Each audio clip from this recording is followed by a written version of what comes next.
Hello and welcome to Leominster Credit Union Presents Make Sense. My name is Brittany Haley, and each episode we go over different financial topics that are important to you. This month we are covering banking basics with my guest, Bob Jumper. Hey Bob, how's it going?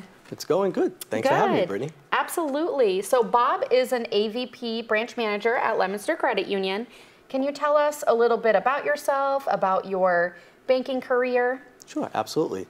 So I have been in banking for going on 30 years now, all of it in retail banking. I started my career as a teller, working for a bank, and for the first 12 years of my career, I was at a bank, and then I moved over to credit unions. So more than half of my retail banking career I've been in credit unions. And I love working for credit unions, and now I'm with Leominster Credit Union, and I'm AVP Member Relationship Manager, and I manage the branch in Sterling. Awesome. So this month we're covering banking basics. This topic was prompted by a recent conversation, recent real-life experience that I had. Now, this is something I cover all the time out in the community. This is one of my topics I go over, different accounts, differences between credit unions, banks, kind of the ins and outs of banking. And I had been out to dinner with some girlfriends of mine, and we all pulled out our debit cards to pay at the end of the meal. And one of my friends looked at me and said, "Hey, don't judge me on my debit card." And I said, "No, I'm not going to judge you, but I do want to talk about it." And she had asked me, "What is the difference between a bank and a credit union? Do you have to be affiliated with it? Like, do I have to do something special to be part of a credit union?" So what we wanted to talk about today and kind of open it up with is what is the differences between credit unions and banks. So do you want to highlight some of that for me, Bob? Yeah, absolutely. So there are a few differences. One of them are credit unions are not-for-profit financial collaboratives, and what that basically means is that we have members at credit unions and we have customers at banks. So a credit union is member-owned, which means it doesn't matter whether you have a $5 deposit in there or $50,000. You are an owner and you have an equal say in how that credit union operates. Whereas a bank, it runs a little bit different. There are membership, and I think you touched on it, there are membership eligibilities with credit unions where there aren't with banks. So typically, memberships will serve a certain group of people. It could be a community-tied credit union where if you live, work, have business in the areas where they do business, you can be a member of a credit union. It could also be that it could be an employee group credit union. Some credit unions are like that where you have to either work at a certain company or be in a certain association. At Leominster Credit Union, we're community tied, so we have 7 physical locations and we have 2 branches and high school branches. And if you live, work, do business in the areas of our membership eligibility, if you will, then you can have accounts with us. Credit unions historically also, they're kind of founded on what's called people helping people philosophy, which in a nutshell is basically, how can we help one another in our communities and build a better community that we want to. So it's kind of that people helping people.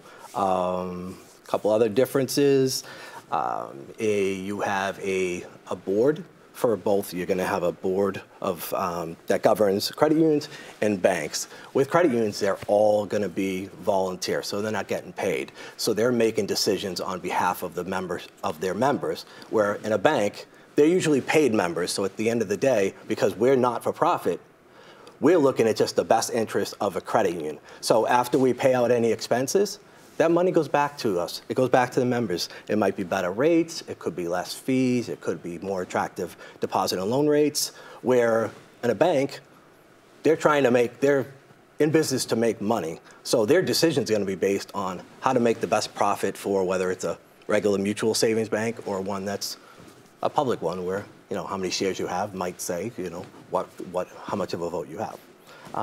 Those are the major differences. Yeah, absolutely. And you bring up a good point when you're talking about, the different kinds of rates and everything, which kind of gets into my next question, my next topic that I like to bring up, which something I always tell my students whenever I'm teaching in the community, whether it is at a local area high school or whether it is an adult center, a senior center, wherever I might be teaching, is it's really important to be an informed consumer. Mm-hmm. So not all banks are created equal. And this is something, like I said, that I explain, and just being an informed consumer, making sure that you're comparing your different products, you're comparing your different institutions, and making sure that you're finding the right fit for you. So when it comes to comparing different accounts at different financial institutions, what are some things that you want to look for to ensure that you're in the best product for you, that you're with the best financial institution? Can you kind of cover that a little bit for me? Yes. So I think you want to look at, I'd say 3 things. You want to look at, what are the costs of these accounts? What are some of the features that the accounts offer at this financial institution? And also, what are some of the requirements? When I say costs, I'm talking, you want to look at their fee schedule. How much is there a monthly service fee? Is there check writing fees? Do I have to have certain minimum balances in order to have these accounts here? What are overdraft fees? Banks and credit unions may have overdraft fees, so you want to kind of look at that and compare, how much is it here and how much is it here. So I'd say cost is a big one. Features is a big one. You want to know what some of the features of their products. Do they offer online banking? Do they offer online bill payment? How convenient are they? Do they have, debit cards? Are there fees on these debit cards? Where is their ATM network? We live in a world of convenience where everybody's going so fast. You want to make sure that you have a bank account, where they're offering those convenient things. They have text alerts now where if my balance is running a little low, I get I either get a text that says, hey, you need to make a deposit. So you really want to look at all that online, the mobile, and how convenient it is that they offer. And I'd say requirements. You just want to look at, when you look at accounts and comparing, what do I need to have? Is there a minimum that I have to have here?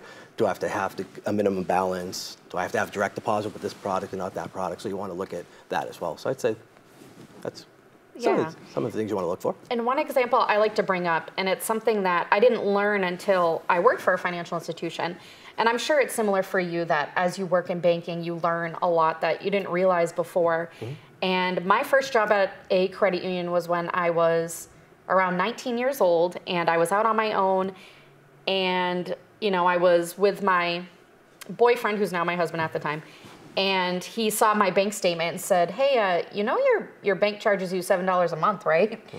And I said, yeah, that's what banks do. That's what I have to pay. And he's like, yeah, mine doesn't charge me that.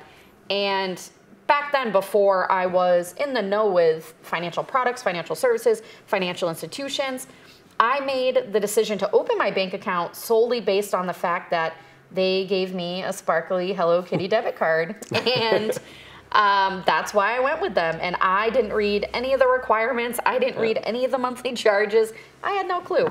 My husband at the time belonged to a credit union, and it wasn't until I worked for a credit union my eyes were opened and I realized that not everywhere was created equal. Different banks can charge different things, and it's important to be informed, to know what you're getting into and know what it is that you're paying. And also, I think, understanding your financial institution, where they give back, what initiatives are important to them. Mm-hmm. I know something for Leominster Credit Union, financial education is a huge thing that we're involved in. Like you had mentioned, we're in a few different local area high schools. I do drop-in classes at different high schools, and, investing in things like this program here. So those are all different important initiatives for our credit union. Yep. Everywhere is different. Everywhere has different initiatives and different focuses, but seeing what is most important to you and how, that aligns. So additionally, say, okay, I want to go to a different institution. I want to open an account. What are some things that I need when I'm walking in somewhere for the first time and I want to establish a membership? Well, you want to have Social Security number. You also want to have, valid identification when you open one, and we want to see proof of address. So those are usually the big ones. Your Social Security card, proof of your residency, and so those are them. Also, you need your initial deposit, right? So you need some sort of money. Yep. And understanding what that deposit looks like too. Certain accounts may require, like you said, like $5. Yep. Some accounts may be more than that if it's a higher bearing account. So depending on what kind of account you're getting into, you need to have whatever you're depositing in there. Yep. All right. And now when it comes to choosing kind of what account you want to put your money into, can you kind of maybe just give a brief overview of kind of the different accounts, their functions, what kind of is the best option for placing money? Sure. So you're going to have savings accounts, you're going to have checking accounts, and I say the biggest difference is your checking accounts are your transactional accounts. It's the accounts that you're using for your everyday, expenses, purchases. You'll have a debit card usually to go out and make everyday purchases. You're going to use either write checks or you're going to have bills and do online bill payments. So that's transactional. You're going to be living off of that and spending money off of that. Where savings is just what it says. You might be saving for a specific purpose, so you put money in a savings account.